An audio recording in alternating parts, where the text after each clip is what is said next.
And yo, it may be some episodes in this LG series that may be a little bit disturbing to some.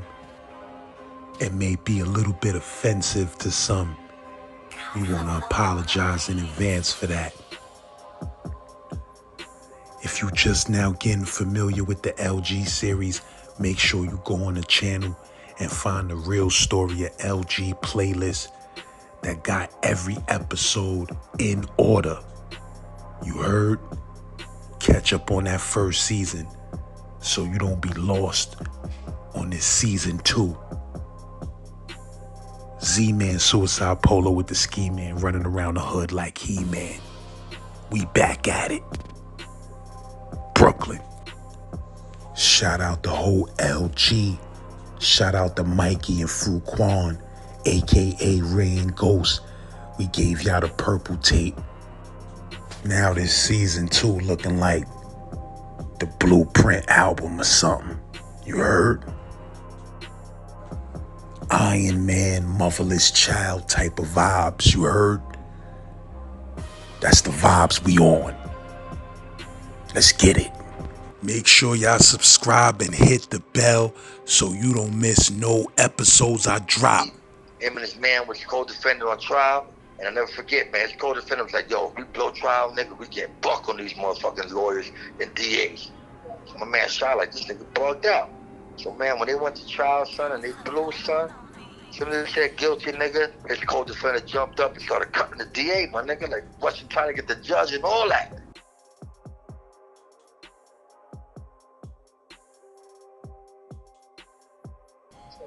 Yeah, homies, you know, I remember how you was telling me that, you know, how your channel was just straight, you know, gen pop, you know, general population and all that, but how it's changing and how it's like therapy for guys, man, and how dudes is like, you know, looking at this and it's helpful to them.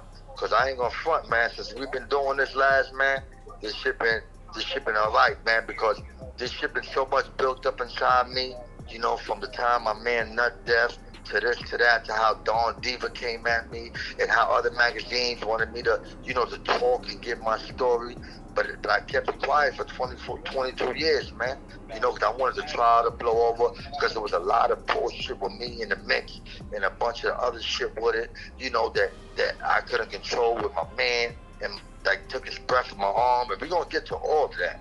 You know, this is why we're coming up with the season 2 right here, and this LG story goes deep, man.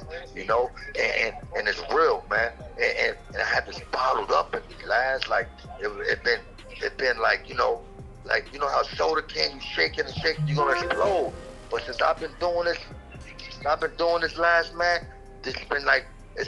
I've been like the world trade got off my back. You feel me? Like a weight got off my back, and it feels good just letting it out and telling my story on what really happened. We had options, we had choices. We just made wrong moves in life, you know, and it cost us. And some it cost their lives, some it cost their freedom for a long time, and some it just cost pain, you know. But we did our thing, and we chose to do other things. But after the lights go off and the games go off and the ball go off, now we out in the streets. And that's when we started roaming the streets, you know what I mean? And then we started drifting north and going up to other areas and going up to Clinton Hills way. And I remember that's when I caught my first robbery, man. We was up in Clinton Hills, and we was up in the Clinton Hills train station, man. And we seen 2 of them Clinton Hills dudes coming through. They had the little chains out and all that, you know. And we pressed them. Me, my man Nut, Black Mel, and Hedo. Press them cats, like, get that up.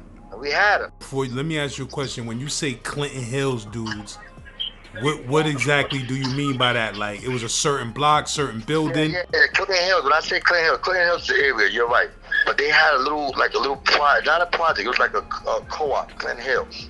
But it was like named Clinton, I believe the name was Clinton. It was across the street from Waverly Park on Lafayette. So maybe someone in the comments later on could help me out and name that little condo, little complex with the gated community. But it was a park, Waverly Park, and right down the block from it was called, I believe it was Clinton Hill Apartments or something apartments, you know? And that's where they was at. And there was some dudes in there, you know, chilling the goods and be up in there. But we used to always try to, you know, rough them up. But them dudes, you know, they held their own. I give it to them. You know, they held their own. You know, and they used to do their thing. And I guess they got tired of us running up in there like that. which anybody would, and as they should, you know. So when they was doing their thing, you know, we went up in there and we was in a train station and we saw some dude, two cats, and we ran up on them, kid. We ran up on them. And pressed him. We had dude pressed out. One dude had his hands up in the air, like the police was on him. So my man Mel was on him. Now we frisking the other nigga, getting all this kid taking his drills. His man pulled out the knife, and my man Mel slipped up and he poked my man Mel. You know what I mean? And he poked my man Mel. His man took off running. They took off, and then we all take off. We ran the opposite way. But when we come upstairs, my man Mel leaking, you know what I mean? And we're like, oh shit. So we have to go, you know, save him and take him to Brooklyn Hospital, and we took him out to the hospital. But you know, what I'm saying about that is like, that's like the insanity that we thought that was cool. Instead of us waking up and thinking like, yo, what the fuck, you know what I mean? Nah, there gotta be a better way, or this and that. Man, we was thinking of another way to do it, or a better way to do it, or a better way to do it where we won't get caught up like that and shit like that, you know. It was no thinking of, you know, like, damn, what the fuck we doing, you know? So we thought of another way, you know, and try to make it better so that won't happen again. But that was our mindset at that time, you know. And instead of that, you know, we just escalated to other things. You know, we started going to Midtown, of course, you know about that. But then we started throwing, like, we were a trendsetter of we used to go up to the 34th Street, Canal Street, you know, up that way, downtown Brooklyn, and we used to put the big not center blocks, like, you know, the project bricks, you know what I mean, the blocks from the projects, and we used to put them, we used to call them LG blocks. We used to put them just in a book bag and plastic bags and go up to the jewelry store windows and chuck them shits through the window and bound them, bang, bang, bang. We used to go through that window, son. We rushed that shit like savages, my nigga. We up in that shit just grabbing mad jewelry, mad trays, mad everything, just booking. Like, we was just thinking of hustling to get money, you know what I mean, other ways to eat, you know, and that was how we was growing up. That's how we grew up in Brooklyn, Bed-Stuy in 87, 88. We was just like survival of the fittest, whether it's digging pockets, whether it's throwing bricks through the jewelry store window. That's why they started putting that triple double glass up in the motherfucking windows, you know what I mean? So them bricks will bounce back and hit you in the fucking face, you know? But then, you know, we started rocking and doing other things, you know? And then that's when I caught my case and I went to the island. And I went to the island, I already told you about all that crazy shit, you know? But I went to Mar 2, and a lot of good dudes was in there. And I went to Mar 2 in 89, kid. They had love for Mar City. I got Tony over there. We had my man Shaborn, Sugar Shop, you know? He had a Midtown case. And him and his homie was on trial. And I never forget that shit, because they made the news, man. When they caught a body in Midtown. That's what Midtown bodies, when you used to dig pockets back then, it was a misdemeanor. But when they caught all this shit and they caught a body, this man hit his head on the concrete and died, son. Then they started bashing themselves with the felonies, you know? That's how it went up to felonies. Because you go in the pocket, it was only a misdemeanor back then. So my man, they dig the pocket, and the man hit his head between the curb and the tire and died. So now they got a body, son. You know? So that fucked the whole game up in Midtown. And my man Shaborn, man, from the Star, man, Sugar Shop, he's my nigga, son. You know, him and his man was co-defendant on trial. And I never forget, man, his co-defendant was like, yo, if we blow trial, nigga, we get buck on these motherfucking lawyers and DAs. So my man shot like, this nigga bugged out.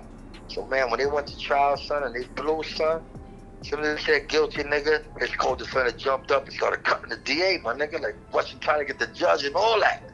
Shy was shocked, like, what the fuck? And then Shy ain't come back home to the dorm that night. So I'm thinking he went home, like, they beat trial. Come to find out, we watching the news, man, they done cut the DA, the lawyer, you know, his co-defendant. It's crazy shit, man. Like, you know, the island was crazy back then, man. It was a wild time, man. You know, Mar 2 was crazy. My man, DeLay McCoy, I got to shout my nigga out from Queens, my nigga Lele. It's a good nigga. You know, I met some good dudes in there. Yeah, man. So after my man shot, you know, did all that, he came back. We thought he went home.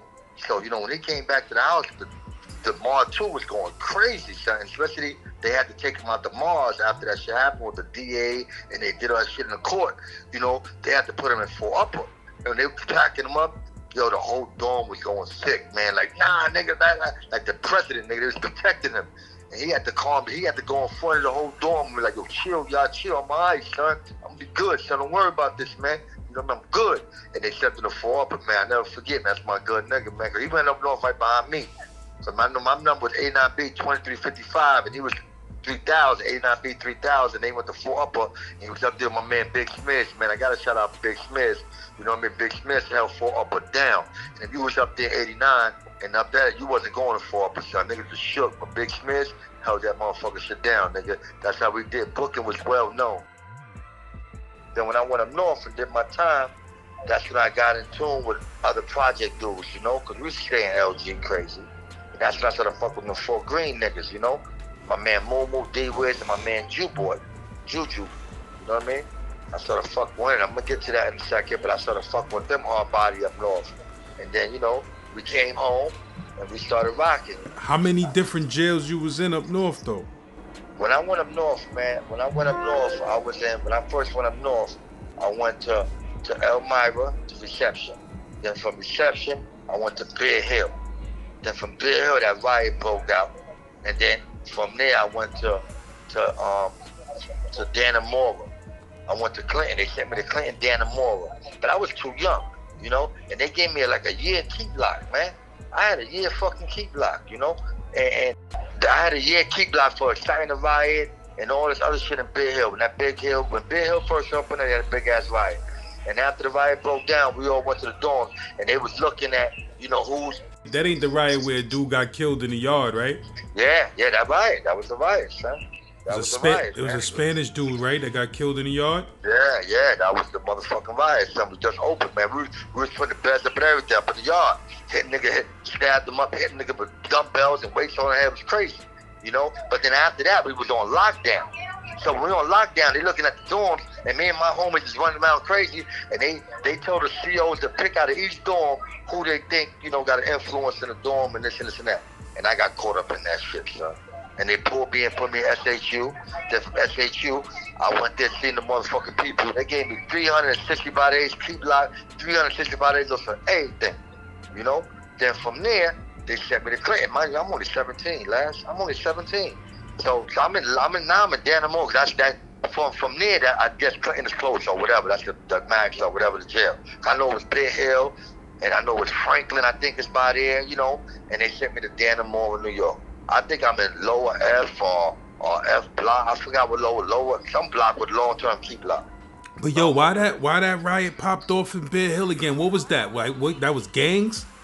There was gang shit. That's when the Kings was out, and that was that, you know. And I just came there. So when I came there, it was already brewing. So, you know what I mean? I don't really want to say how I know it started, but I believe it was some gang shit, because a Puerto Rican nigga, you know, did get, you know, poked up and all that stuff, and it was like a racial riot. I can say that much. Because that's when that racial riot was crazy. Like I told you my other story, how I was always in that racial shit, because I'm Puerto Rican, like I said, you know, we all know that. You know, but look where I live at, look where I grew up at. So I always stay with my homies that I knew I was safe with, and who I knew. And I felt comfortable with. I'm not gonna fake the funk, you know. Wrong with that, they come home be nah, I'm not gonna do that. So I believe, yes, it was that. Because when I first got to Bear Hill, then Puerto Ricans pushed up on me crazy to join up and side up with them. I wasn't. So I was there maybe 3-4 days and it popped off. But after it popped off, we was on lockdown, and I was running with my crew and my boys from Bed-Stuy, my Brooklyn cats, and they were still going down in the dorms, you know, before all that shit went down. Then that's when they had to just come in and grab like 5 dudes out of each dorm, and the SHU was full. And then once they gave me my time, they sent me to Clinton. Then from Clinton, I'm up in there now, you know, and I'm like, damn, you know, and I'm a young nigga up in there, like, fuck, you know, sir, I was in that long-term keep lock, and I was there for maybe like 2-3 weeks until they found out my age. And what they do is, you ain't supposed to be here. Something happened to you, you know what I mean, whatever. And they moved me, they sent me to Elmira. And I went to Elmira, keep lock. And I was doing my keep lock there. But lucky, lads, they put me on the flash, man. They say flash is for the rats and all that crazy shit. You know how they talk that shit. But let me tell you something, man. Because all the rats, all the mice be running around at nighttime. But let me let you know something, man. I was lucky, man. Because dudes used to walk by my cell and say, damn, little nigga, you still in this motherfucking cell? Like, yeah, son, I got this keep lock, you know? And I used to hate it because, you know, the child went through there, the mess, the yard, the wreck, everything, man. You don't get no sleep, but you can't keep the sheet up all day, you know, the police. I'm like, God damn. But it was a gift and a curse, because the homies used to see me down there, And they used to bless me, son, when they go to commissary, the slide shit to my cell. Here's little nigga, here. And it was a nigga, I don't know if you know, but some niggas that know, it was a nigga out the E Block named Action. He's a Miami kid, but he got caught up in New York transporting some cocaine. He had the red cell. Niggas know what I'm talking about. He had the red cell at Elmira. If you was at Elmira in 89, 90, you know about Action, nigga. He had the red cell. He used to stay open. He had the pass, nigga. He used to come through and show me love. And like, you know, dudes just go, a man from Harlem, you know, Big Trail, rest in peace. You know, he used to come through the kitchen, throw me kilos of cocaine, of the Kool-Aid. We used to call it the kilos, you know what I mean? The big bags of Kool-Aid. You know, he used to show love, son. So that was the easy shit for me. But I ain't do the whole year because I wrote, somebody put me on to the, what's that shit? Prisoner Legal Service. Mm-hmm. So I hit them dudes up and had some crackers outside working for me, man, on my case because they gave me excessive time, man. So I ended up doing like about 6 months on Key Block, but I gave 6 months back, you know, and then they put me in population. That's when I went to G Block. And that's when I met the homies, you know, and that's when I was running wild, and I was good. And then from there, I went to Cayuga, and I went home from Cayuga, you know what I mean? And it was all love, man, but, you know, it was all love because the homies is there and real recognized real, you know, and I put my time. Like I said, when I went in there, I wasn't built like that, but when I came out, I was built for tough, homie, you know, because I knew how to stand my ground, you know? And then when I came home, that's what I said, I had New London on my mind. And I went to New London, started doing my thing, you know, reeing up, doing what I do. My man put me to some Dominican nigga uptown I was fucking with for a second, you know. And after I was fucking with this dude, man, I was reeing with this nigga Laz, man, and he was giving me the shit, but every time Laz had to come back, man, this nigga was giving me gumbo, you know what I mean?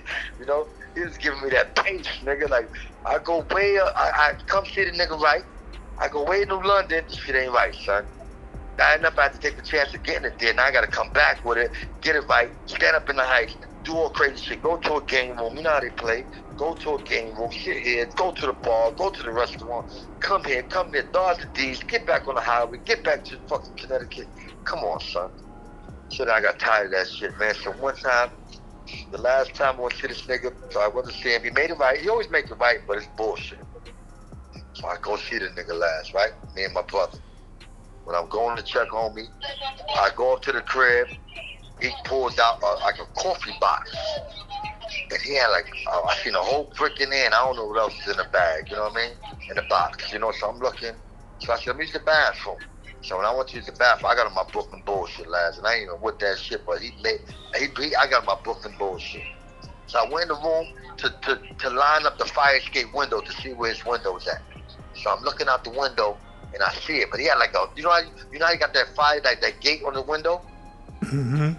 And he had the lock on it, but it wasn't locked. So I just took the lock off the lock and put it on the gate. Because if it's locked, even though they locked, you still can't open it, you know what I mean? Because the lock is in there. So I took it out and I left it. And I go up and I left. I got my shit. And when he gave me that, I gave him like maybe 4,000 or 5,000 extra to buy some more. And then I left. And then I waited like a half hour, and I said, yo, man, this shit is better than before. She said, yeah, I'm here, man, papa, dímelo, tato, all that shit, you know, kicking it. And he was on the block. So I told my brother to spin back around that nigga crib. And he lived on the 5th floor.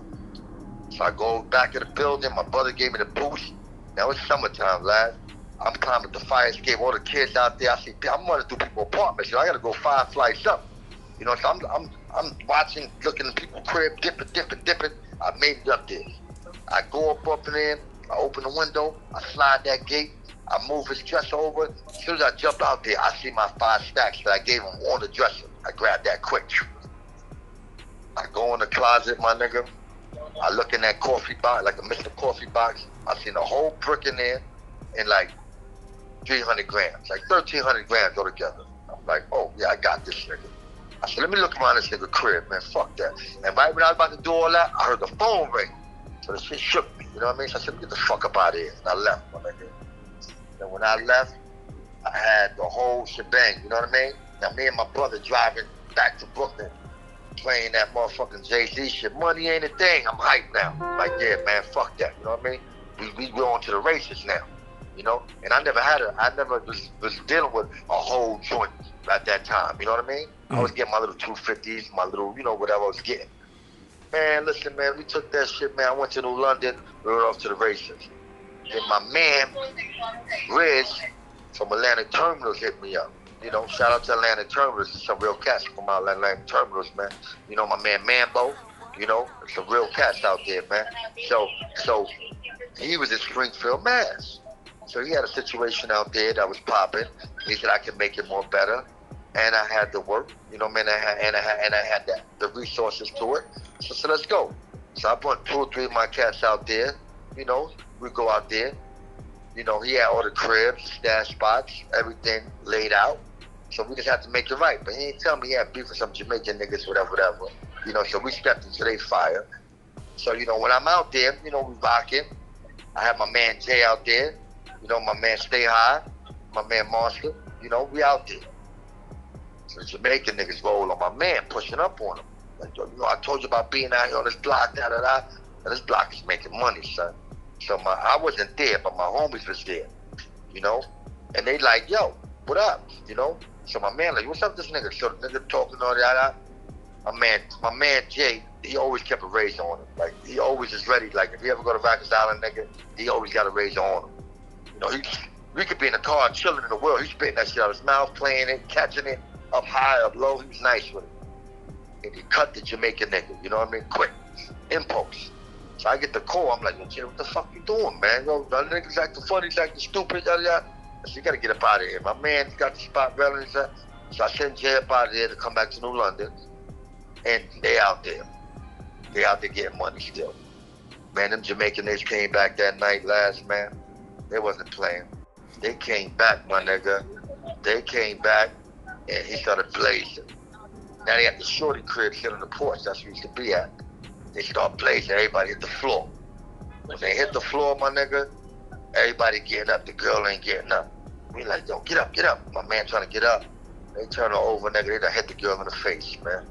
Killed her, son. It was ugly, son. You know?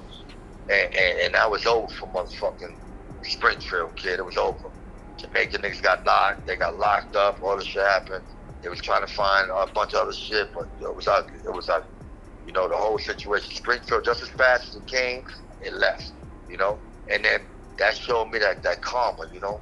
And that's when I learned different. I grew up, you know, doing the bullshit and doing this and that. Because all that whole shit that I took last, I ain't profit from none of that. Because that was the bullshit, you know what I mean? And that's what I learned, you know what I mean? But I had to go through some things sometime, you know? And I said, you know what? That whole shit I took from that dude, man, that shit ain't caused me nothing but motherfucking headaches, man. You know, nothing but motherfucker. I ain't get no gain, no nothing. Just losses after losses after losses. That's when it showed me a different side of this game and how to do right. So when you move like a crab, you know what I mean? You get boxed in, you know? And that's what showed me how to move, you know? You know, so I left that town. That's when I started staying in New London and doing what we was doing, you know? And then Nut hit me up. And Nut was like, yo, what the fuck up out of here, man? Come to VA, man.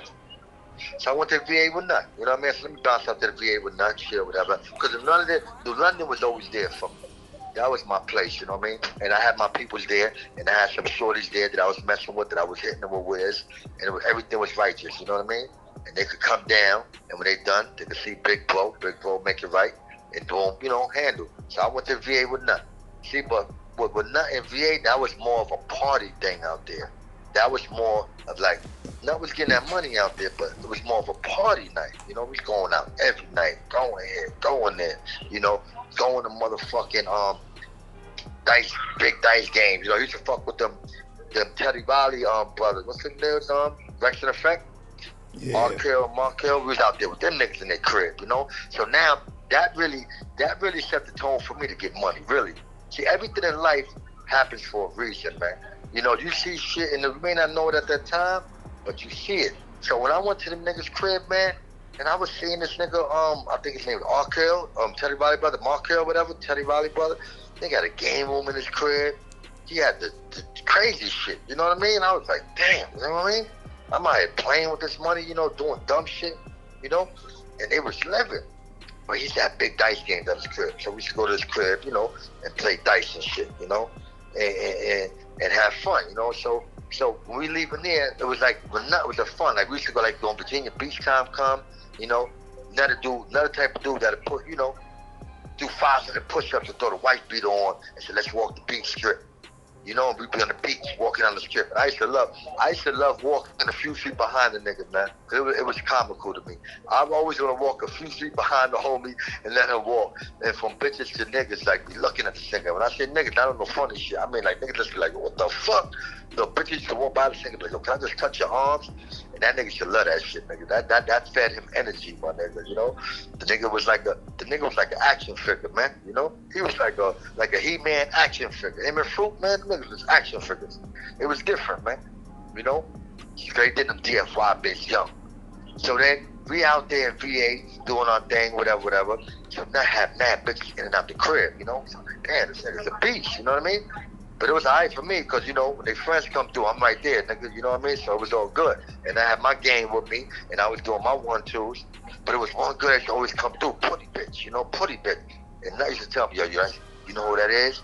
That's Dave Hollister wife. I said, Dave Hollister, who, the singing nigga? From Blackstreet? He was like, yeah.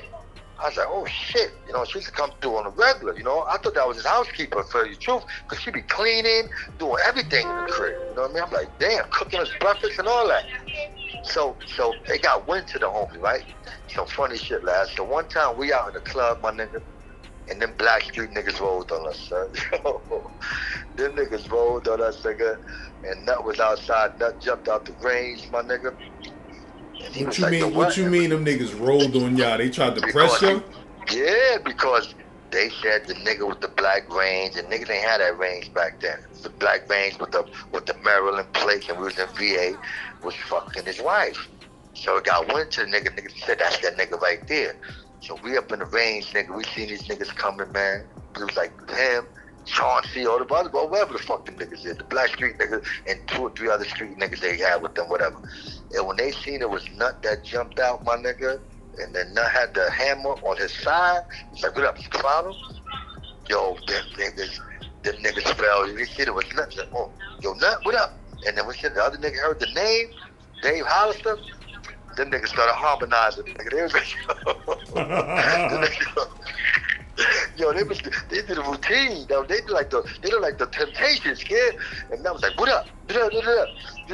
He's like, yeah, yo, them niggas changed it all. They changed their whole shit up, my nigga. They had like they was coming to, yo, you could book us for a show type shit. I was dying, my nigga. But yo, you know what happened? But then Nut told niggas to harmonize, right? And you know what that nigga Dave did? After that situation, maybe 2-3 days later, he made a song. You know, remember that song?